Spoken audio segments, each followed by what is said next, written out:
রেকর্ডটা চালু করতেছি। হ্যাঁ, ঠিক আছে। তো আজকে আসলে মূলত তোমাদের আজকে 6th অধ্যায়ের উপরে কি ক্লাস নেওয়ার কথা।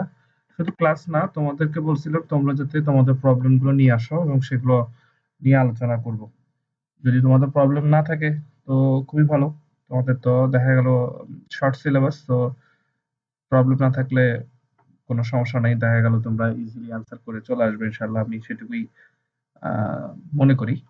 আর যদি কোনো প্রবলেম থাকে, কোনো কনফিউশন থাকে, তাহলে সেগুলো নিয়ে আজকে আলোচনা করব। তো 6th অধ্যায় নিয়ে পড়াশোনা তোমরা করছো কতটুকু আমি জানি না, বাট আজকে তোমাদের মাইকটা তোমরা যে কোনো সময় ওপেন করতে পারো, করে জিজ্ঞাসা করতে পারো, কোনো সমস্যা নেই।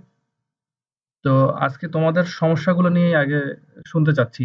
একে একে যদি আমাকে একটু সমস্যাগুলো বলো, যে কোনটা কোনটা নিয়ে সমস্যা বা কোথায় তোমরা বুঝতে পারতেছো না 6th অধ্যায়, কোন কোন বিষয়টাতে তোমরা আটকায় যাচ্ছ, একটু আমাকে যদি এক্সপ্লেন করো বা বলো, কেউ একে একে বলো, সবাই বলো, তাহলে আমার জন্য একটু সুবিধা হয়। সেগুলো নিয়ে দেখা গেল একটু আলোচনা করা যেতে পারে। হ্যাঁ, একজন একজন করে বলো। স্যার ফার্স্টে আমি বলবো। হুম, বলো। আমার হচ্ছে স্যার 1 2 3 4 5 6 7 8 9 আমরা 10 বইটা বের 11 করি। স্যার 12টা কোয়েশ্চেন আমি মেক করছি। কোয়েশ্চেন না, যে প্রবলেম যেগুলো হয়েছে সেটা সব মিলে হচ্ছে 12টা। এখন 12টার ভিতরে প্রথমটা হচ্ছে বাইনারি কোড বলতে কি বুঝো, মানে যেগুলো যেগুলো কোয়েশ্চেন আমি বুঝি নাই বেসিক্যালি বইয়ে পড়তে গিয়ে সেগুলো আমি লিখে রাখছি খাতায়। হুম হুম, হ্যাঁ ঠিক আছে, এরপরে সমস্যা ছিল নেই। কম্পাইলার কিভাবে কাজ করছে, মানে আমার কাছে একটু হেজিটেশন মানে সমস্যা লাগতেছে যে আমি বুঝতেছি না। তারপরে হচ্ছে ইন্টারপ্রেটার 115 পেজের কাজের মানে কাজে প্রিন্টার মানে ডট ডট দিয়ে রূপান্তরিত হবে। এই লাইনগুলো স্যার আমি ডট ডট দিয়ে লিখে রাখছি। 115 পেজ। হ্যাঁ, কাজেই প্রিন্ট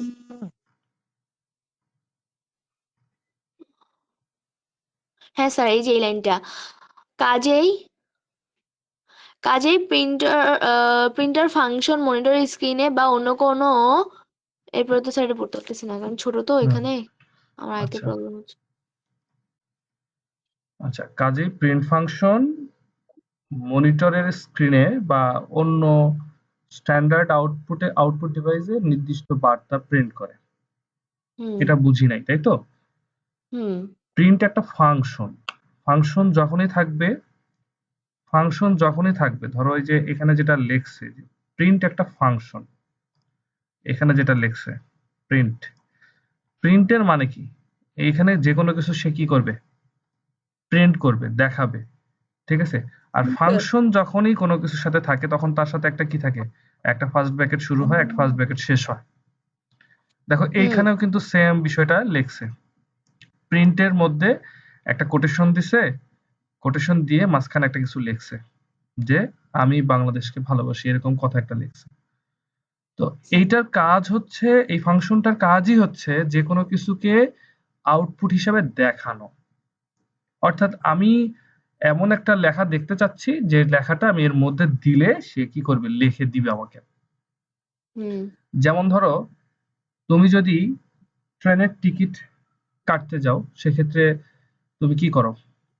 ফার্স্টেই ধরো তুমি সিলেকশন দাও যে আমি কোথা থেকে কোথায় যাব, এবং সিলেকশন দেওয়ার পরে তোমাকে একটা বগি নাম্বার দেয়, তাই না? এবং বগি নাম্বার দিয়ে একটা টিকিটের দেখায় যে এই টিকিটগুলো আছে, এই টিকিটগুলো নাই। তো ওইটা কিভাবে দেখাচ্ছে? ওটা প্রিন্ট করেই দেখাচ্ছে। ওটা একটা প্রিন্ট ফাংশনের মাধ্যমেই দেখাচ্ছে। হ্যাঁ, কোড দেখা গেল বিভিন্ন প্রোগ্রামিং এর কোডের আলাদা আলাদা আহ, আলাদা আলাদা নিয়ম আছে। যেমন ধরো সি তে একরকম, পাইথনে আরেক রকম। হ্যাঁ, তো তোমাদের তো ওগুলো নিয়ে মাথা ব্যথার দরকার নাই, তোমরা পাইথন শিখতেছো, শুধু পাইথন নিয়ে আপাতত যদি জানো তাহলেই হবে। তো পাইথনে শুধু প্রিন্ট দিয়েই প্রিন্ট করা যায়। হ্যাঁ, সি তে যেমন প্রিন্ট এফ লিখতে হয়, ওটা একটু আগের ভার্সন। ঠিক আছে? তো নতুন আসলে এই ওই তোমার হচ্ছে আহ, যেটা পাইথনের ফাংশন, সেটার নাম হচ্ছে প্রিন্ট ফাংশন। তো ফাংশনের যে বিষয়টা, সেটাতে একটা ফার্স্ট ব্র্যাকেট শুরু, একটা ফার্স্ট ব্র্যাকেট শেষ থাকবে সব সময়। আরো অনেকগুলো ফাংশন আছে, তোমার বইয়ে দেখো আরো একটা ফাংশনের নাম আছে, তোমাদেরকে দেখাই আমি। আহ, এই যে টাইপ ফাংশন এখানে একটা আছে, এই দেখো। আহ, এখানে বলছে কি, প্রিন্ট এর মধ্যে আবার টাইপ, তারপরে আবার কি টেস্ট ভেরিয়েবল। তো এটা আমাদের আমাদের যদি একটা প্রোগ্রামে আমরা যাই, আমরা এরকম একটা প্রোগ্রাম আছে কিনা আমাদের, আচ্ছা এখানে এখানে নাই। আচ্ছা এটা আমরা একটু লিখি, ধরো এ সমান সমান আমি কিছু একটা লিখলাম 10। তো এটা অবশ্যই আমার এই 10টা তো একটা ইন্টিজার ভ্যালু, অর্থাৎ সংখ্যা। তো এটাকে যদি আমি প্রিন্ট করি, প্রিন্ট, আমি ধরো প্রিন্ট ফাংশন লিখলাম, লিখে যদি আমি এ তে ক্লিক করি তাহলে সে প্রিন্ট করবে। দেখো এখন প্রিন্ট করলে সে দেখাচ্ছে কি 10। ঠিক আছে, এখন আমি সেম জিনিসই আমি আরেকটা প্রিন্ট করলাম, প্রিন্ট, আমি এখানে ফাংশন দিলাম কিন্তু ফাংশনের মধ্যে কোনো কিছু আমি লিখলাম না, তাহলে কিন্তু এই ফাংশনটাতে কিছু প্রিন্ট করবে না। তো আমি এর মধ্যে আরেকটা ফাংশন লিখবো, ধরো আমি একটু গ্যাপ দিলাম, দিয়ে আরেকটা ফাংশন লিখলাম টাইপ। তো টাইপ যদি ফাংশন হয়ে থাকে তাহলে অবশ্যই তার একটা শুরু আছে ফার্স্ট ব্র্যাকেট এবং শেষ আছে একটা। ঠিক আছে, তো টাইপের মধ্যে যদি আমি কোনো কিছুকে ডিক্লেয়ারই না করি, কোনো কিছুকে না বলে দিই, তাহলে সে কিসের টাইপ বের করবে? টাইপ মিন্স কিন্তু চারটা টাইপ। একটা হচ্ছে কি, আমরা আরো টাইপ আছে কিন্তু আমরা জাস্ট জানি কি ইন্টিজার একটা, তারপরে ফ্লোট একটা, হ্যাঁ, তারপরে কি আছে স্ট্রিং একটা, তারপরে কি আছে বুল একটা, এরকম গুলো কিন্তু আমরা জানি যে এগুলো কি, এগুলো হচ্ছে স্যার এক একটা একটা টাইপ। কোয়েশ্চেন। বলো। স্যার, ফর তারপর হচ্ছে এলিফ এগুলাও কি হচ্ছে কি এগুলোর ভিতরে পড়বে? না না, ওগুলো টাইপ না, ওগুলো হচ্ছে কন্ডিশন। ঠিক আছে, আচ্ছা। আর এগুলো হচ্ছে এক একটা টাইপ। যেমন তুমি কোনো আচ্ছা। সংখ্যাকে দুই ভাবে লিখতে পারো। একটা হচ্ছে তুমি সরাসরি ধরো এরকম 10 লিখতে পারো, আরেকবার তুমি 10.0 লিখতে পারো। কারণ আমরা দুই রকম ভাবেই লিখতে পারি, বা 10 দশমিক হয়তো 5 লিখতে পারি। এই তো হিসাব, আমরা যখনই কোনো ক্যালকুলেশন করি, যোগ বিয়োগ গুণ ভাগ করি, তখন আমরা কি এই দুই ভাবে লিখতে পারি সংখ্যা, তাই না? এই দুই ভাবে লিখতে হলে তোমাকে এগুলাকে টাইপ বলে, যে এইটার টাইপ তাহলে কি হবে ইন্টিজার, এইটার টাইপ কি হবে ফ্লোট। ঠিক আছে, তো এখানে যে আমি এর মধ্যে রাখছি 10, এইটা কোন ধরনের টাইপ? Integer type. তো সেটা কি ইন্টিজার টাইপ কিনা এটা তো আমরা নর্মালি দেখে বুঝতে পারতেছি, কারণ আমরা পড়ালেখা জানি। হ্যাঁ, কিন্তু ধরো কথার কথা আমরা পড়ালেখা জানি না। তো আমরা এইটার টাইপটা কি হবে সেটা আমরা যদি প্রিন্ট করে দেখতে চাই, তখন এই টাইপ ফাংশনটা ইউজ করতে হয়। আর এই টাইপ ফাংশনটার মধ্যে দেখো একটা কি আছে, ফাঁকা জায়গা আছে। এখানে যদি তুমি এ লেখো, তাহলে সে এ কে, এই এ এর মধ্যে যে সংখ্যাটা থাকবে তার টাইপটা বলে দিবে। এখানে নর্মালি এটা আমরা কেটে দিই, এই অংশটুকু কেটে দিই, অংশটুকু বাদ দিয়ে দিই, না হলে আমাদের ভুল ধরবে কোডটা। তো এখানে প্রিন্টের এই প্রথম লাইনটাতে, দ্বিতীয় নাম্বার যে লাইনটা আছে, 2 নাম্বার লাইনে দেখো, এইটাতে দেখাবে কি, সে 10কেই প্রিন্ট করে দেখাবে, যে 10 করে সে প্রিন্ট করে দেখাইছে।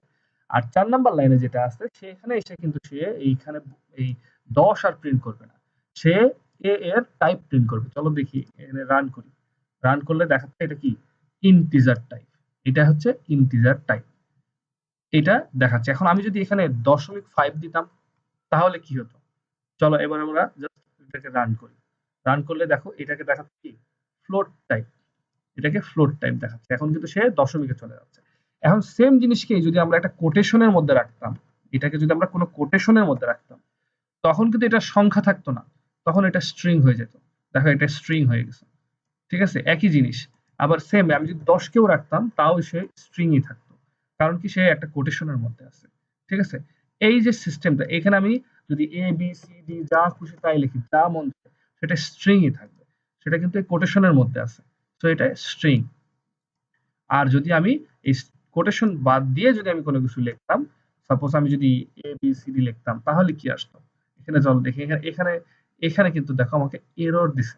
ঠিক আছে, কারণ কি এই এই যে আমি ভেরিয়েবলটা ডিক্লেয়ার করছি, এই ভেরিয়েবলটার মধ্যে আমি যখন কোনো কিছুকে রাখছি, ঠিক আছে, তখন সেই জিনিসটা আসলে পারফেক্টলি রাখি নাই। পারফেক্টলি বলতে আহ, সংখ্যা যদি হয় তাহলে তার কোটেশন না দিলেও চলবে, আর যদি স্ট্রিং ভ্যালু হয় তাকে অবশ্যই কোটেশনের মধ্যে রাখতে হবে। বিষয়টা কি বুঝতে পারছো? জি স্যার। তো এখানে তুমি যে সমস্যাটা বলছো যে তোমার প্রিন্ট ফাংশনটা কি, প্রিন্ট ফাংশন দিয়ে জাস্ট খালি যে কোনো কিছুকে প্রিন্ট করা যায়। ধরো তুমি তোমার নাম প্রিন্ট করতে চাচ্ছ, তাও নামও প্রিন্ট করতে পারো। সেই নামের জায়গায় তুমি কি কি অন্য কিছু প্রিন্ট করতে চাইলে সেটাও তুমি প্রিন্ট করতে পারো। ঠিক আছে? স্যার এর কিন্তু হুম, মোবাইলে যখন হচ্ছে কি পাইথন বা পাইথন দিয়ে যখন মোবাইলে করতে যাচ্ছি স্যার, কিন্তু অনেকগুলা মানে যখন আমি একদম ইয়া মানে কি বলে বইয়ের মধ্যে যখন হুবহু লিখতেছি স্যার, তখন কিন্তু হুম। অনেক লেখা আসতেছে, মানে যেভাবে রান করলে যে দেখাচ্ছে যে এরকম অ্যান্সার আসবে, কিন্তু আমার মোবাইলে হচ্ছে কি স্যার এরকম আসতেছে না। এটার কারণ কি স্যার? এই যে যে দেখো আমি ব্যবহারিক তো কাজগুলো। তোমার যে সমস্যা হচ্ছে তোমার কোডটা রান হচ্ছে না এবং সেখানে একটা এরর দেখাচ্ছে, 100% এরর দেখাচ্ছে। এর ইয়েস অনেকগুলো স্যার, এর অনেকগুলো অবভিয়াসলি স্যার। এর অনেকগুলো কারণ আছে। তোমার মোবাইলে আসলে কি দেখো, মোবাইলে এতটা ইজিলি সেটা শেখা যায় না। ঠিক আছে? এটার জন্য তোমার পিসিটা দরকার। আর প্রথমত হচ্ছে তুমি যখন লিখতেছো তখন দেখা গেল তুমি যদি পাইথনে কখনো ট্যাব ইউজ করো, ঠিক আছে? কখনো স্পেস ইউজ করো, তো অনেক সময় এগুলাতে সে কি করে? সে এগুলোতে রান করে না। সেগুলোতে এরর দিয়ে দেয় বসে। ঠিক আছে? তো তুমি যেভাবে লেখছো হয়তো দেখে দেখেই লেখছো, হুবহু লেখছো। বাট দেখো তুমি, আমি তোমাকে একটু জিনিসটা দেখাই। এই যে ইফ এর একটা কন্ডিশন কি, ইফ লেখার পরে তুমি যখন প্রিন্ট দিবা তখন একটা কি ট্যাব ইউজ করতে হবে। এখন তুমি ধরো তোমার মোবাইল এটা ট্যাব তো ইউজ করতেছো না, তুমি জাস্ট এটাকে জাস্ট নর্মালি যদি ডিক্লেয়ার করো, এটাকে আমি যদি এভাবে ডিক্লেয়ার করি, এটাকে রান করি, রান করলে দেখ এখানে একটা এরর শো করার কথা। দেখো এই যে 4 নাম্বার লাইনে, হ্যাঁ এই যে দেখো লাইন 4 একটা এরর দিছে। ঠিক আছে? এটা বলতেছে কি ইনটেন্ডেশন ইন ইনডেন্টেশনাল এরর। হ্যাঁ, আমি উচ্চারণটা যাই হোক একটু কঠিন উচ্চারণ। তো এই এররটা দিচ্ছে হচ্ছে কারণ আমার এইখানে একটা ট্যাব ইউজ করতে হবে। ঠিক আছে? তো তুমি তো এটা মোবাইলে করতেছো না, তুমি দেখা গেল এটাকে সরাসরি দিচ্ছ। তো এই কারণে কিন্তু এটা কোনোভাবেই কি রান হচ্ছে না। তখন তোমাকে এরকম অনেকগুলা এরর দিচ্ছে। এখন এটাকে যদি আমি রান করি, এটা কিন্তু ঠিকই রান হবে। দেখো ঠিকই রান হচ্ছে এটা। ঠিক আছে? আমি যদি এখানে এখন সাল দেই, ঠিক আছে, তো এটাকে বলবে কি এটা লিপ ইয়ার। তো এই হচ্ছে বিষয়। এরপরে কি সমস্যা? এরপরে স্যার 115 নম্বর পেজেরই ভ্যারিয়েবল, ভ্যারিয়েবল হচ্ছে কি স্যার, এখানে একটা লাইন আছে ভ্যারিয়েবল মানে পুরো, এখান থেকে ভ্যারিয়েবল যেটা আর কি আছে স্যার, ওইটা পুরাটা কি স্যার একটু বুঝাই দিবেন? হুম, ভেরিয়েবল জিনিসটা হচ্ছে দেখো এখানে একটা গ্লাসের কথা বলছে, দেখছো? আমি তো এই উদাহরণটা তোমাদেরকে দিছিলাম যে যদি একটা আমি গ্লাস নেই, সেই গ্লাসটার মধ্যে আমি কি করতে পারি? আমি কখনো পানি রাখতে পারি, কখনো শরবত রাখতে পারি, ঠিক আছে, মানে জুস রাখতে পারি। আমার যা মন চায় আমি তাই রাখতে পারি, তাই না? তো তুমি ওই গ্লাসের মধ্যে কি রাখবা সেটা তো তোমার উপরে ডিপেন্ড করে। কিন্তু গ্লাসটা কি কখনো পরিবর্তন হয়ে যায়? না গ্লাসটা স্যার, কিন্তু গ্লাস পরিবর্তন পরিবর্তন হয় হয়। না। অর্থাৎ গ্লাসের মধ্যে যেটা রাখবা সেটাকে বলে ডাটা, আর গ্লাসটা হচ্ছে ভেরিয়েবল। অর্থাৎ গ্লাসটা কখনোই পরিবর্তন হবে না, কিন্তু গ্লাসের মধ্যেকার ভ্যালুটাই সবসময় পরিবর্তন হতে পারে। ঠিক আছে? ডাটাটা পরিবর্তন হতে পারে। কিভাবে পরিবর্তন হতে পারে আমি একটা তোমাদেরকে এখানে কিছু কোড আমি করে রাখছিলাম তোমাদেরকে বোঝানোর জন্য খুব সহজে। তো এখানে তুমি যে কোনো জিনিস যদি না বুঝো, তুমি এআই এর সহযোগিতা নিতে পারো। তো সেক্ষেত্রে তোমাকে আসলে কিছুটা জ্ঞান বা নলেজ থাকতে হবে। যেমন ধরো ভেরিয়েবল, এখানে ধরো ভুল বলছে কি ভেরিয়েবলের ভুল নামকরণ আর সঠিক নামকরণ, এই জিনিসটা কিন্তু তোমাকে জানতে হবে। এখান থেকে কিন্তু কোশ্চেন আসার সম্ভাবনাও অনেক বেশি। ঠিক আছে? ভুল নামকরণে এখানে কি বলছে দেখো, যে ভেরিয়েবল কখনোই এখানে স্পেস কাউন্ট করতে পারবে না। এখানে কিন্তু একটা স্পেস ব্যবহার করা হয়েছে, দেখো এখানে কোনো স্পেস ব্যবহার করা হয় নাই। এটার মধ্যে স্পেস নাই, এটার মধ্যেও স্পেস নাই, একটা আন্ডারস্কোর আছে। ঠিক আছে? আন্ডারস্কোর চলবে কিন্তু কোনো স্পেস চলবে না। তারপরে কি বলছে ন্যাশনাল আইডি, এখানেও কিন্তু স্পেস দিছে। দেখো এই জায়গাতে এই দুইটা সেম একই জিনিস, এই দুইটা লাইন কোনো পার্থক্য নাই, একই কথা বলছে। এখানে স্পেস ইউজ করছে, এখানে স্পেস ইউজ করে নাই। ঠিক আছে? তারপরে কি বলছে, এখানে দেখো এখানেও সেম স্পেস ব্যবহার করছে। এখানে যদি আমি স্পেস না ব্যবহার করতাম তাহলে এই পুরোটার নামই, এগুলো আসলে গ্লাসের নাম। হ্যাঁ, আমরা যেগুলো যেগুলো দেখছি মাই ভেরিয়েবল, ন্যাশনাল আইডি, ঠিক আছে, দিস ভেরিয়েবল ইজ কুল, এটা হচ্ছে আমার গ্লাসটার নাম। গ্লাসটার একটা নাম। আমরা তো ধরো ভেরিয়েবল একটা নিব না, আমাদের প্রোগ্রামিং এর মধ্যে হাজারটা ভেরিয়েবল নিব। তো প্রত্যেকটা গ্লাসের মধ্যে আমি যদি ডেটা রাখি কোন গ্লাসের না একটা প্রত্যেকটা গ্লাসের যদি একটা নির্দিষ্ট নাম থাকে, হ্যাঁ, তাহলে কিন্তু ওই গ্লাসটাকে আমরা খুঁজে বের করতে পারবো সহজে। যদি গ্লাসের নাম না থাকে তাহলে কি আমরা খুঁজে বের করতে পারবো যে ওই গ্লাসের মধ্যে কি আছে? ধরো আমি চিন্তা করো মাই ভেরিয়েবল নামে একটা গ্লাস আছে এবং ওই ওই গ্লাসের মধ্যে আমি সবগুলো গ্লাসেই আমি ধরো শরবত রাখছি বা জুস রাখছি। আমি কিন্তু খুব সহজে মাই ভেরিয়েবল বের করতে পারবো যে ওইটার মধ্যে কি আছে, জুস আছে। কিন্তু যদি নাম না জানি তাহলে তো ওখানে যদি 50টা গ্লাস থাকে তাহলে কিন্তু আমি কখনোই বের করতে পারবো না যে কোনটার মধ্যে কি আছে, জুস আছে। আমাকে 50টাই চেক করতে হবে, 50টা চেক করাটা তো কঠিন বিষয়, তাই না? তো এই জন্য ভেরিয়েবলের একটা নাম দরকার, প্রথমে যেটা লিখতে হয় ওইটাই হচ্ছে ভেরিয়েবলের নাম, ওইটাই গ্লাসের নাম, ঠিক আছে? তো এখানে দেখো আরেকটা বিষয় বলছে 3 নম্বরে যে জেড এর পরে একটা একটা হচ্ছে কি দিছে এখানে, আশ্চর্য চিহ্নটা দিছে, তাই না? আশ্চর্যবোধক চিহ্ন। তো এই আশ্চর্যবোধক চিহ্ন একটা স্পেশাল ক্যারেক্টার, এটা কখনোই এই ভেরিয়েবলের মধ্যে দেওয়া যাবে না। এখানে দেখো এল ব্যবহার করছে, তারপরে এখানে আন্ডারস্কোর ব্যবহার করছে। আন্ডারস্কোরও কিন্তু একটা স্পেশাল ক্যারেক্টার, বাট আন্ডারস্কোরটা চলবে, কিন্তু এই ইয়াটা চলবে না। তোমার হচ্ছে উম, আশ্চর্যবোধক চিহ্নটা চলবে না। তারপরে দেখো এখানে বলছে কি 9 ABC, এগুলো কিন্তু শর্ত, ঠিক আছে? শর্ত কি দেখো, শর্তে প্রথমে বলছিল স্পেস ব্যবহার করা যাবে না, এখন বলছে কি এখানে কোনো স্পেশাল ক্যারেক্টার ব্যবহার করা যাবে না, শুধু একটা স্পেশাল ক্যারেক্টার ব্যবহার করা যাবে, সেটা হচ্ছে আন্ডারস্কোর। আর তারপরে বলছে কি একটা সংখ্যা দিয়ে শুরু করছে 9 ABC, কিন্তু 9 হচ্ছে একটা সংখ্যা। তো সংখ্যা দিয়ে কখনো গ্লাসের নাম শুরুতেই দেওয়া যাবে না।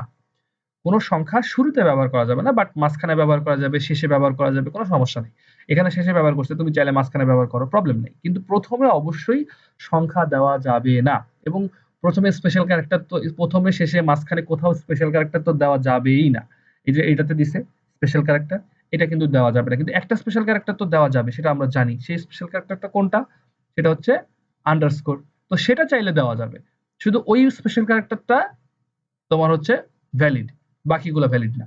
তারপরে দেখো এখানেও সেম কাজ করছে, @, এটাও একটা স্পেশাল ক্যারেক্টার, এখানে মাঝখানে আবার আন্ডারস্কোর দিছে, এটা কিন্তু চলবে, এটা কিন্তু রাইট, কিন্তু এটা রাইট না।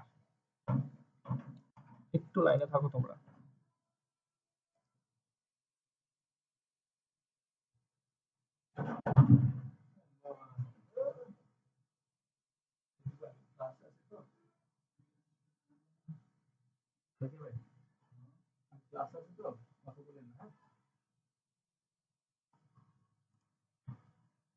তো যেটা বলতেছিলাম, এখানে তারপরে দেখো এখানে আরেকটা কথা বলছে যে প্রথমে হচ্ছে উম, আমরা বললাম কি স্পেশাল ক্যারেক্টার দিতে পারবো না, প্রথমেও দিতে পারবো না, মাঝখানেও দিতে পারবো না, শেষেও দিতে পারবো না।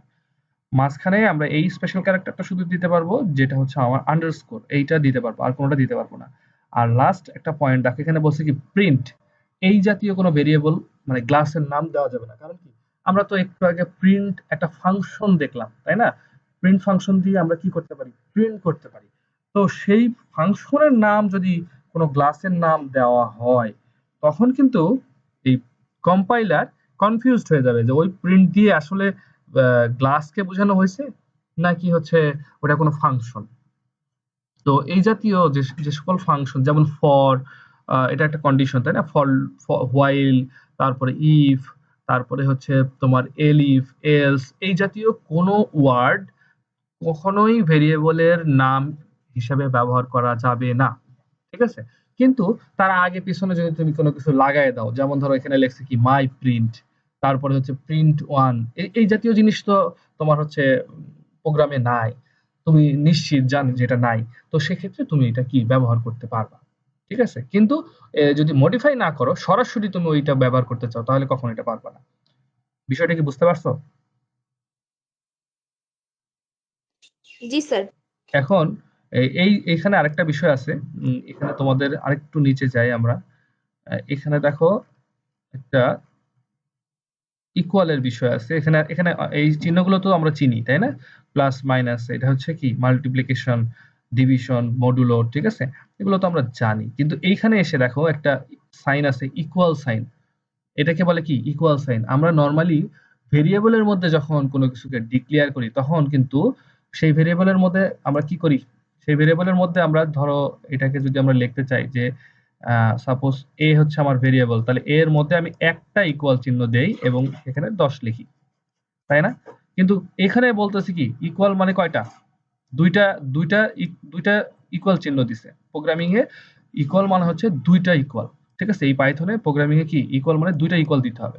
তো দুইটা ইকুয়াল আর একটা ইকুয়ালের মধ্যে পার্থক্যটা কি, এটা আমি দেখো এখানে লিখছি, what is the difference between একটা ইকুয়াল এন্ড দুইটা ইকুয়াল ইন পাইথন, ঠিক আছে। ও কিন্তু খুব সুন্দর করে এখানে বলছে যে একটা ইকুয়ালকে কি করা হয়, এটাকে অ্যাসাইনমেন্ট হিসেবে রাখা হয় আর এই ইকুয়ালিটি চেক করা হয়, দুইটা ইকুয়াল মানে ইকুয়ালিটি চেক করা হয়। এটার মানেটা কি, এটার মানে হচ্ছে যদি আমি ভেরিয়েবলকে এক্স চিন্তা করি তার মধ্যে আমি 10 কে রাখতে পারি এবং 10 কিন্তু পরিবর্তনশীল, কখনোই সেটা ফিক্সড না, কখনো 10 হতে পারে, কখনো 5 হতে পারে, কখনো 1000 হতে পারে, সেটা চেঞ্জ হতে পারে। এটার এই জন্য অ্যাসেসমেন্ট হিসেবে কি এই ভ্যালুটা চেঞ্জেবল, যখন বলছে কি এখানে অ্যাসাইন করা হয় অথবা স্টোর করা হয় মানে রাখা হয় এ ভ্যালু ইনটু ভেরিয়েবল, ভেরিয়েবলের মধ্যে রাখা হয়, ঠিক আছে। এটা এটা কিন্তু ক্রিয়েটিং মানে ক্রিয়েট করা হয় অর আপডেটিং ভেরিয়েবল, মানে কি ভেরিয়েবলটা আপডেট করা সম্ভব, ঠিক আছে। কিন্তু এই যে ইকুয়ালিটি চেক, যখন ইকুয়ালিটি চেক বলবো তখন এক্স এর ভ্যালু যখন আমি লিখছি দুইটা ইকুয়াল চিহ্ন দিয়ে লিখছি যে এটার ভিতরে 10, তার মানে হয় এটা সত্য না হয় এটা কি মিথ্যা, ঠিক আছে। যে এক্স এর ভ্যালু এটা কখনোই চেঞ্জ হবে না, এটার ভ্যালু হয় সত্য হবে না হয় মিথ্যা হবে। এইটুকু কি বুঝছি আমরা? জি স্যার। আচ্ছা, এর আগে স্যার যদি আমি স্যার স্যার স্যার হ্যাঁ স্যার, ইয়া, এগুলো কি, এই যে উদাহরণ এগুলো কেমন একটু দেখতে, মানে এগুলো একটু বুঝতে কষ্ট হচ্ছিল। উদাহরণ বলতে যে এইটার কথা বলতেছো? না স্যার, না স্যার, আপনি এখনই যে স্লাইডটা খুললেন হোয়াইট কালারের, হ্যাঁ। হ্যাঁ এইটা। স্যার এই যে ও উদাহরণ আচ্ছা, এগুলো লেখছি স্যার, হ্যাঁ হ্যাঁ এগুলো। এখানে এখানে তোমার হচ্ছে এই অংশটা, এই অংশটাতে কম্পারিজন অপারেটর বলে এটাকে, ঠিক আছে। তো এই কম্পারিজন অপারেটরে তুমি হচ্ছে ইকুয়াল কিভাবে ব্যবহার করতে পারবা, অর্থাৎ একটা ভেরিয়েবল নিলা, ঠিক আছে, ভেরিয়েবল না, একটা কিছু একটা লেখলা যেটার মধ্যে তুমি 10 কে ডিক্লিয়ার করে দিছো, তার মানে ওইটার ভিতরে 10ই থাকবে, পরিবর্তন হবে না, ঠিক আছে। এখন সেম জিনিসই তুমি যদি নট ইকুয়াল ব্যবহার করতে চাও, আমরা কিন্তু কি করছি, আমরা আমাদের ধরো কোনো অঙ্ক করতে গেলে যখন আমরা এক্স সমান সমান লিখি যে ইকুয়াল 10, ঠিক আছে, নট ইকুয়াল কি করি, এরকম টান দিই, তাই না? নট ইকুয়াল দিলে আমরা কি এরকম টান দিয়ে বলি যে এটা 10 10 না, এরকম আমরা অনেক সময় করি না, ইকুয়াল দেই, নট ইকুয়াল দেই, কখনো আমরা গ্রেটার দেন দেই, কখনো আমরা স্মলার দেন দেই, তাই না? এরকম তো আমরা বলি। তো এই জিনিসগুলো কিভাবে ব্যবহার করবা, এই জিনিসগুলো ব্যবহার করতেছে, এটা হচ্ছে তোমার হচ্ছে ইকুয়াল, এটা হচ্ছে নট ইকুয়াল, একটা ইকুয়ালের সামনে একটা এই যে আশ্চর্যজনক চিহ্ন এরকম দিয়ে যদি তুমি আশ্চর্যজনক চিহ্ন দাও তাহলে সেক্ষেত্রে সেটা নট ইকুয়াল, ঠিক আছে। নট ইকুয়াল এখানে একটা সমান চিহ্ন। আর হচ্ছে যদি লেস দেন হয় তাহলে এটা, এটা তো আমরা আগে থেকে জানি। এটা যদি গ্রেটার দেন হয় তাহলে এটা, ঠিক আছে, আগে আগে বড় পরে হচ্ছে ছোট, এটার জন্য এটাকে বলে গ্রেটার দেন। আর লেস দেন ইকুয়াল যখন বোঝায়, আমরা তো লেস দেন ইকুয়াল আমরা শিখছি কিভাবে, লেস দেন ইকুয়াল শিখছি আমরা এভাবে, তাই না? এভাবে, এটা হচ্ছে আমাদের ম্যাথে শিখছি। কিন্তু ম্যাথে যেভাবে শিখছো এইভাবে লেখা যায় না প্রোগ্রামে। তো এই জন্য তোমাকে আগে লেস দেন লিখতে হবে, আগে এভাবে লেস দেন লিখতে হবে, তারপরে এখানে সমান চিহ্ন দিতে হবে। গ্রেটার দেনের ক্ষেত্রেও সেম, আগে গ্রেটার দেন দিতে হবে, গ্রেটার দেন দিয়ে এখানে সমান চিহ্ন দিতে হবে, তাহলে এটা গ্রেটার দেন হবে। এইগুলোকে বলা হচ্ছে less than equal, greater than equal, এই চিহ্নগুলোকে এইভাবে লেখা হয়, ঠিক আছে, প্রোগ্রামে এভাবে লেখা হয়। এবং তুমি যে লেখাটার মধ্যে ধরো এই যে OP1 লেখছে, এখানে OP1 লেখো, এক্স ওয়াই জেড যা কিছু লেখো, সমস্যা নাই, যেটা লিখবা সেইটার মধ্যে তুমি যদি কোনো কিছুকে রাখো সেইটাই এর মধ্যে ফিক্স বলা থাকবে যে না এটা কখনোই এটা সমান হবে না, যেমন এটা, যেমন এটা লেখছে নট ইকুয়াল 10, তার মানে OP1 কখনোই 10-এর সমান হবে না, বাকি যে কোনো কিছু সমান হতে পারে বাট সে কখনোই 10-এর সমান হবে না। সে হতে পারে 9, হতে পারে 11, হতে পারে 15, হতে পারে 1 কোটি, কিন্তু ঠিক আছে, কিন্তু সে 10-এর সমান কখনোই হবে না। বিষয়টা হচ্ছে এরকম বুঝায়। বিষয়টাকে বুঝতে পারছো তোমরা? জি স্যার। হ্যালো, হ্যাঁ, next question. Sir next question, না জি চুপ। নেক্সট কোয়েশ্চেন হচ্ছে স্যার, 100 হচ্ছে আপনার 16 পেজের হচ্ছে কি ফলস লেখার পর অনেকগুলো লেখা আছে ফলস ট্রু, স্যার এগুলো কি আমাদের এমসিকিউর জন্য কি মুখস্থ রাখতে হবে? হ্যাঁ, অবশ্যই রাখতে হবে। এগুলোর কি, এগুলো আসলে কি টাইপের, এখানে কি বলছে, কিওয়ার্ড হলো পাইথনের প্রোগ্রামের সংক্ষিপ্ত শব্দ, আমরা ভেরিয়েবলের নাম ফাংশনের নাম বা অন্য কোনো শনাক্তকারী হিসেবে অন্য কোনো শনাক্তকারী হিসেবে কিওয়ার্ড ব্যবহার করতে পারি না। এই যে একটু আগে আমরা একটা জিনিস শিখলাম না, এই যে এই জায়গায় এই যে প্রিন্ট, আমরা এটা দেখাই, এটা এই যে এই অংশটাতে, এই অংশটা যে বললাম কি প্রিন্ট, প্রিন্ট কখনোই কি করা যাবে না, এটা লেখা যাবে না, তাই না? আমরা ভেরিয়েবল হিসেবে প্রিন্ট কখনোই, ধরো আমরা চাচ্ছি যে ধরো এক্স এর মধ্যে আমরা 10 লিখছি, এটা লেখা যাবে, রাইট? এটা কিন্তু আমি যদি লিখি যে print, P R I N T, print লিখলাম, এর মধ্যে যদি আমি 10 রাখতে চাই, এইটা কিন্তু রং, এটা কিন্তু রাইট। তো এই যে প্রিন্ট ফাংশন, একটা ফাংশন লেখা যায় এটা দিয়ে, তো এটা যদি তুমি ভেরিয়েবল রাখো, এটা রং। এবং এইখানে দেখো এই ফলস নামে একটা এরকম কিছু আছে যেটা আমার প্রোগ্রামে চলে, এই পাইথন প্রোগ্রামে হচ্ছে ফলস নামে কিছু একটা আছে, ট্রু নামে একটা কিছু আছে, নান নামে একটা কিছু আছে, এন্ড নামে একটা কিছু আছে, অ্যাজ মানে একটা কিছু আছে, ব্রেক মানে একটা কিছু, এগুলো কিন্তু প্রত্যেকটাই আমার প্রোগ্রামে আছে। এখন তোমার পরীক্ষায় কিভাবে এগুলো আসতে পারে, পরীক্ষায় যদি বলে যে নিচের কোন ভেরিয়েবলটি কি সঠিক, তো তোমাকে যদি 4টা ভেরিয়েবলের মধ্যে 3টা ভেরিয়েবলে ধরো একটাতে ফলস দিল, একটাতে অ্যাজ, একটাতে ব্রেক, একটাতে ধরো 10 দিল, ঠিক আছে, এক্স সমান সমান বা এইটা সমান সমান ধরো 10 দিল, তো সেক্ষেত্রে যদি এক্স সমান সমান 10 লেখে তাহলে ওটা রাইট, আর বাকি এই যে শব্দগুলো যদি থাকে, কোনোভাবে এই শব্দগুলো যদি থাকে তাহলে সেগুলো কিন্তু রং। কিন্তু আবার এই শব্দগুলোর সাথে যদি কোনো কিছু অ্যাড করে দেয়, ধরো ওয়ান, মাই বা এক্সট্রা কিছু অ্যাড করে দেয়, সেক্ষেত্রে সেগুলো আবার রাইট। তো এই অবশ্যই তোমাকে এই এখানে যেহেতু বইয়ের মধ্যে ফিক্সড করে বলে দেওয়াই আছে, তো এই ওয়ার্ড গুলো মনে রাখতে হবে। এই ওয়ার্ড গুলো মনে রাখলে তুমি এই ওয়ার্ড গুলো, এবং এখান থেকে একটা এমসিকিউ আসার চান্স অনেক বেশি, ঠিক আছে? সো এই ওয়ার্ড গুলো মনে রাখলেই হয়ে যাবে, আশা করি এগুলোর মধ্যে একটা এমসিকিউ হয়তো চলে আসার কথা। বুঝতে পারছো মিথিলা? জি স্যার। হুম। আর কারো? আর বলো। এরপর হচ্ছে 119 পৃষ্ঠার হচ্ছে স্যার নিচের কথাটি লেখার পর হচ্ছে কি লাইন, মানে কথাগুলো স্যার বুঝিয়ে দিলে ভালো হতো আমার জন্য। 119। 119 পেজ, এটাই তো 119 পেজ। এটা নিয়ে আমরা, এটা কোনটা বুঝো না এখানে? এখানে এই টাইপটা নিয়ে কিন্তু আমরা সেই পুরো আলোচনা করছি। পেজটাই তো কেন আলোচনা স্যার হয়ে গিয়েছে এখানে। এখানে কিন্তু আমরা এই যে এটা নিয়ে আজকে অলরেডি প্রথমেই বললাম না, এই যে এটাই তো, এটা টাইপটা স্যার বের ওইটা করো। তো হুম, আমি ঠিক দিনে সরি স্যার। তাহলে আমাদের একদম হচ্ছে 121 নম্বর পেজের হচ্ছে কম্পারিজনের যে ছকটা আছে ওটা বুঝিয়ে দেন। আই হোপ এটাও মনে হয় আমাদের বুঝানো শেষ স্যার। এটা না, এটা বোঝানো শেষ না, এটাতে জাস্ট একটা জিনিসই সমস্যা করে, এই ইকুয়াল সাইনটা নিয়ে সমস্যা করে। ইকুয়াল জিনিসটা নিয়ে তোমার নেটওয়ার্কে মনে হয় খুব সমস্যা করতেছে। আমার কথা কি ক্লিয়ার, সবাই শুনতে পাচ্ছ? বৈধ সিম্পল বা হচ্ছে কম্পাউন্ড, বৈধ সিম্পল বা কম্পাউন্ড স্টেটমেন্ট কি স্যার, এই জিনিসটা কি? এটা কোথায় আসে?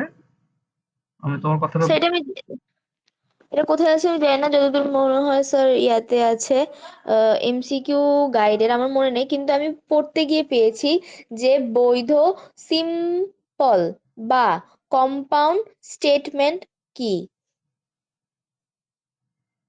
বৈধ সিম্পল বা স্টেটমেন্ট কি? আচ্ছা, সেক্ষেত্রে হুম। তোমার যে স্টেটমেন্ট গুলো আসলে পাইথনে চলে সেগুলো হচ্ছে বৈধ স্টেটমেন্ট, ঠিক আছে? এখন ধরো এই যে ইফ, একটা স্টেটমেন্ট, ঠিক আছে? এখানে কিন্তু দেখো তোমার এই যে এই লাইনেই আছে, যে এখানে আছে, ইফ হচ্ছে একটা স্টেটমেন্ট, ঠিক আছে? তো তুমি যদি এখন ইফ এর জায়গায় এমন কিছু ব্যবহার করো, আমি তোমাকে একটা উদাহরণ দিই, উদাহরণ দিলে তুমি একটু ক্লিয়ার হবা।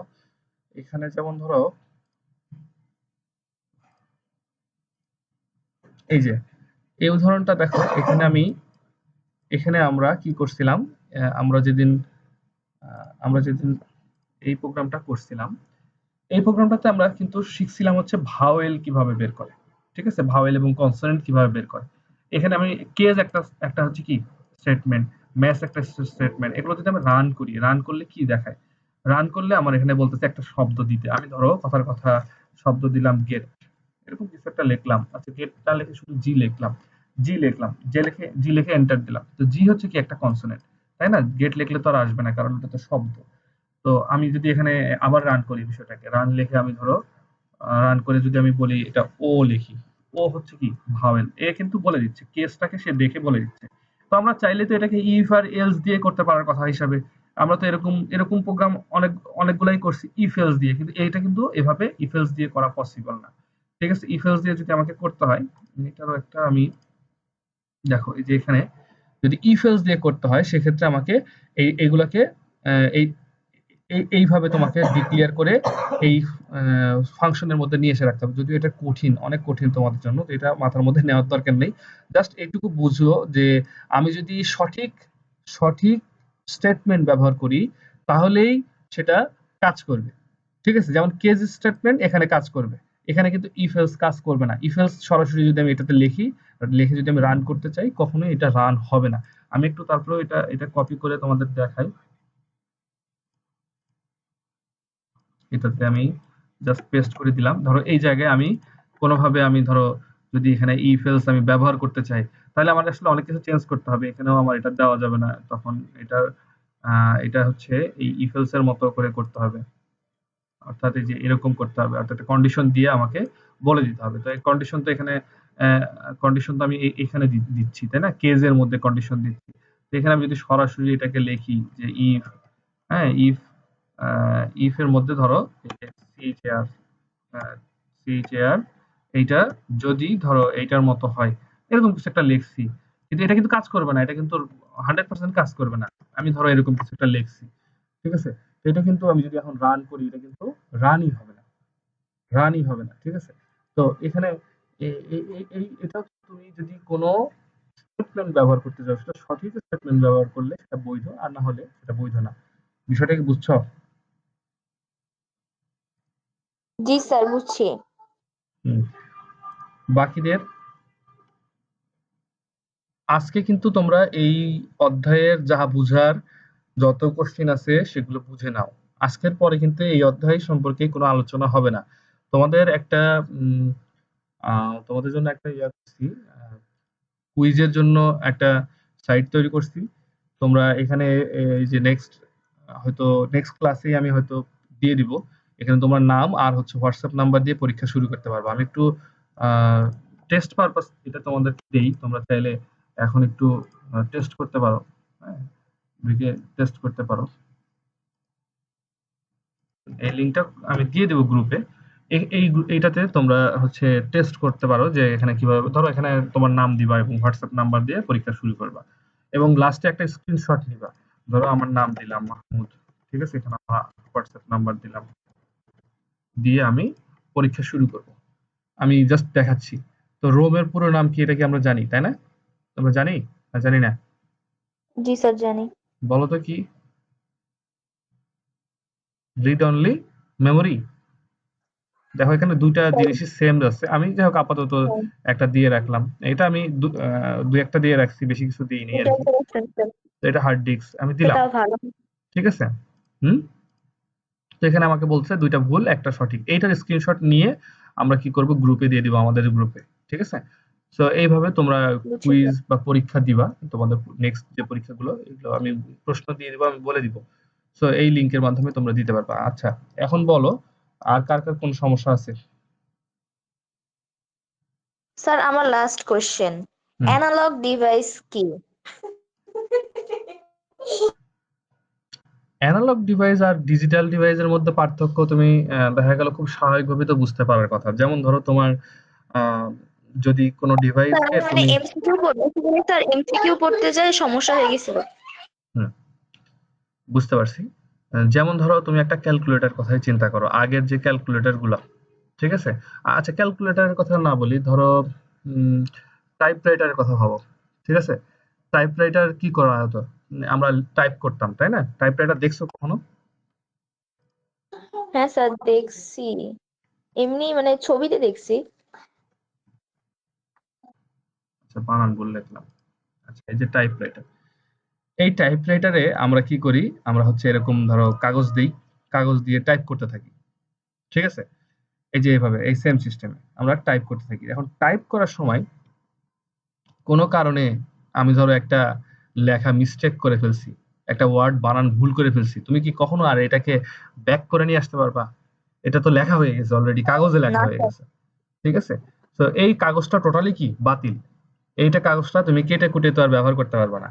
তো এই কাগজটা বাতিল। তো যারা টাইপ করতো আগে তারা একেবারে নির্ভুল ভাবে টাইপ করতো, কোনো ভুল করতো না, ঠিক আছে? এটা কিন্তু খুবই কঠিন একটা ব্যাপার ছিল। কিন্তু বর্তমানে এটা ডিজিটাল যুগ হয়ে কি হয়ে গেছে, কম্পিউটারে করতে পারতেছো, তুমি চাইলেই লেখাটা কেটে দিতে পারতেছো, আবার নতুন করে অ্যাড করতে পারতেছো, পরে সেটা প্রিন্ট করতে পারতেছো, ঠিক আছে? এটাই হচ্ছে তোমার এই অ্যানালগ ডিজিটালের মধ্যে পার্থক্য, সোজা হিসাব, ঠিক আছে? যদিও টাইপরাইটারও ওয়ান কাইন্ড অফ কিছুটা ডিজিটাল বলা যায়, কারণ সেটা হাতে লেখা হচ্ছে না, সেটা কম্পিউটার টাইপের মতো কিছু একটা টাইপ লিখতেছে, হ্যাঁ। তারপরে এটা একটা উদাহরণ আর কি, যে অ্যানালগ জিনিসটা হচ্ছে এরকম। অ্যানালগ জিনিসটা হচ্ছে একেবারে সেটা ম্যানুয়ালি করা, হ্যাঁ, হাতে হাতে করা, ক্লিয়ার? যেটা আসলে পরিবর্তন যোগ্য না। তারপরেও শোনো, তোমাদের যখন কনফিউশন হবে, তোমরা এই যে এখানে জিজ্ঞাসা করবা, এরকম করে জিজ্ঞাসা করবা, ধরো আমি পারি না কিছু, হ্যাঁ, analogue analogue device and digital device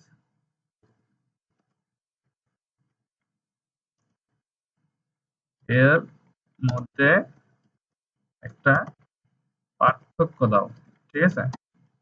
আমি ধরো পারি না, ও দেখো ও সুন্দর করে তোমার পার্থক্যটা দিবে, তুমি তো সেটা দেখে বুঝতে পারার কথা যে অ্যানালগ কি ডিজিটাল কি, তা কতগুলো পার্থক্য দিছে, ঠিক আছে?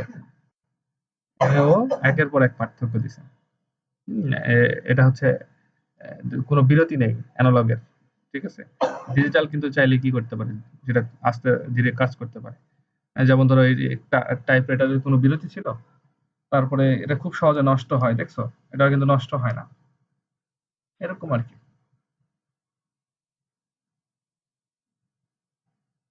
হুম। তারপরে বাকিদের আজকে কোশ্চেন গুলো কিন্তু বুঝে নাও, যার যা কোশ্চেন আছে সেটা করে বুঝে নাও। চাইলে এখানেও কোশ্চেন করতে পারো, নো ইস্যু। চাইলে ডিরেক্টলি মাইক ওপেন করে কোশ্চেন করতে পারো।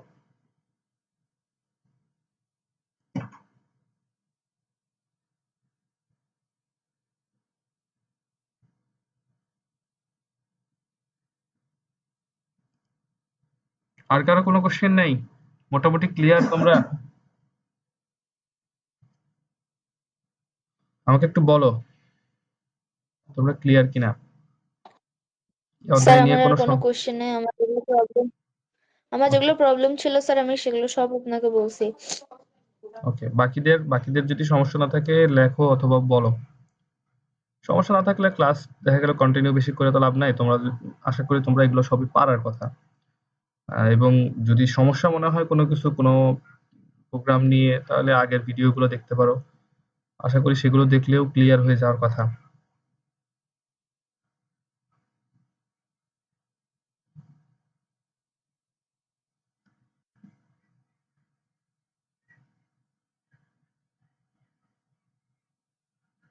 আচ্ছা, নেক্সট আর কোনো অধ্যায় তোমাদের বুঝার প্রয়োজন আছে নাকি আমি নেক্সট এই ক্লাসগুলো পরীক্ষা দিয়ে দিব, বলো তো তোমরা?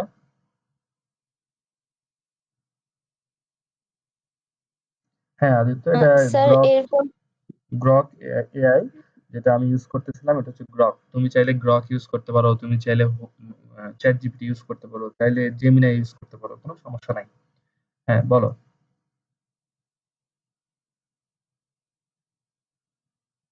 স্যার একটু 5 চ্যাপ্টারটা আলোচনা করবেন স্যার।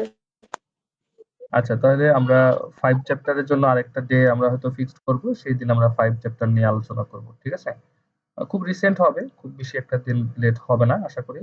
আর তাহলে আমরা এই পরীক্ষা দিই কয়েকটা দিন, দু একটা দিন আমরা পরীক্ষা দিই। হ্যাঁ, আমি দেখি তোমাদের কালকে না দিলেও পরশুদিন একটা পরীক্ষা রাখবো, 17 তারিখে, ঠিক আছে? এই অধ্যায়ের উপরেই রাখবো, দেখি কে কত পাচ্ছ, ঠিক আছে? তোমরা স্ক্রিনশট গুলো অবশ্যই অবশ্যই শেয়ার করবা যে কে কত পাচ্ছ, ঠিক আছে? Okay sir. আর কারো কোনো কোশ্চেন নাই? না থাকলে আমরা রেখে দিব। যদি বলো যে আর কোনো কোশ্চেন নাই, তোমরা লেখো একটু যে কোশ্চেন আছে কি নাই, তাহলে আমি শিওর হব।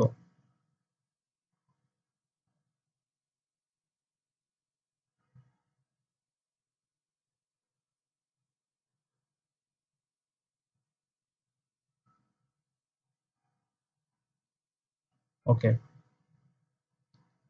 বাকিদের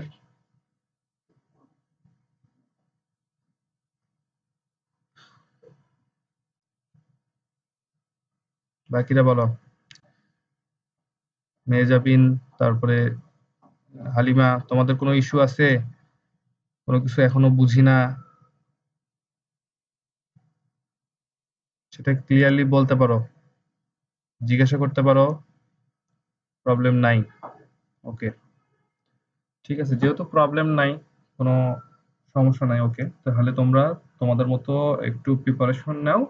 আর আমি 17 তারিখ, আজকে কত তারিখ, 15 তারিখ, 17 তারিখে তোমাদের এক্সাম নিব এই অধ্যায়ের উপরে, অর্থাৎ ষষ্ঠ অধ্যায়ের উপরে পরীক্ষা নিতে পারি, এমন হতে পারে যে পুরো বইয়ের উপরেও পরীক্ষা নিতে পারি, ঠিক আছে? হয়তো 25টা এমসিকিউ থাকবে, ঠিক আছে, এরকমও হতে পারে। তো সেটা বিষয় না, তোমরা তোমাদের মতো স্টাডি করো, স্টাডি করে পরীক্ষাগুলো দাও।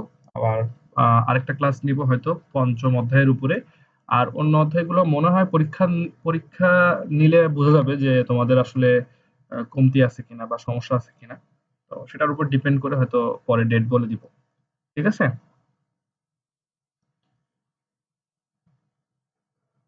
Okay sir. ওকে, তাহলে আজকে এই পর্যন্তই, সবাই ভালো থাকো, আল্লাহ হাফেজ।